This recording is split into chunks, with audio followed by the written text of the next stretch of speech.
Here I am. Good morning, everybody. Here we are, waking up with the word for the 135th time. Wow. Sorry. That's just, honestly, my dad kind of had this idea for a long time of me actually doing this. And now that we're actually here, it's pretty surreal that we've come this far. It is a blessing, for sure. It is something that God has helped us do together, and I'm so thankful for it. With that in mind, please comment below. We're doing this together, so I want to hear all about how God is speaking to you through his word. Be sure to like, rumble, share, subscribe, notification bell, all that good stuff. Let me know if this has been a blessing for you, because it's been a blessing for me to share it with you. Lots of great stuff happening in the Word of God today, as always. In Ezekiel chapter 23, verses 1 through 49, we have Israel and Samaria's sins. That's kind of the cleaned up way to say it. It's just, the metaphor used for their sins is rather... I'm just not going to get into it. Anyway, Psalm 109, verses 1 through 31, we have a plea for judgment on enemies. And Proverbs 27, verse 13, we have advice about being surety, like, holding on to something as a surety for another person. A concept of Scripture I've always kind of been confused by, to be honest. But today, we are going to be in Hebrews chapter 10, verses 24 through 25, a classic verse about what it means to have fellowship with one another. So please join me in Proverbs 10, verses 24 through 25. No, sorry, I said Proverbs. Hebrews 10, verses 24 through 25.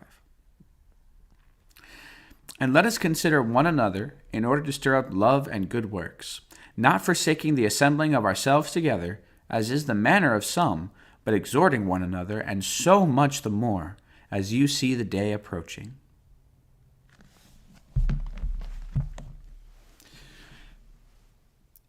If you've watched my videos before, then you probably know I've quoted this passage several times, specifically the part about not forsaking the assembling of ourselves together. This is a very important passage to me for a couple of reasons. One is that I learned it when I was a little kid, and the other is that this is the ultimate verse for expressing the importance of fellowship among the believers. We are not saved as a group. We each have to choose salvation for ourselves, but we do grow as a group. We are strengthened in the faith by coming together as a singular body of Christ. Even before COVID came along, it was easy for people to think of excuses to not be in church. I'm too tired, or I'm too busy, or I get the point, I don't need to hear it every week. The truth is that if you have Christ, you are saved. But if you aren't in fellowship, if you forsake the assembling of the believers, then you will never be the greatest servant of the kingdom that you can be. You will stagnate, you will stay exactly where you are, and you will never live for Jesus the way he wants you to. True growth in the faith requires encouragement, accountability, and outside wisdom, all of which requires us to be in the presence of our fellow believers. We need one another in order for us to effectively reach the world, to prepare for the day that our Lord and Savior will return for those who believe in him.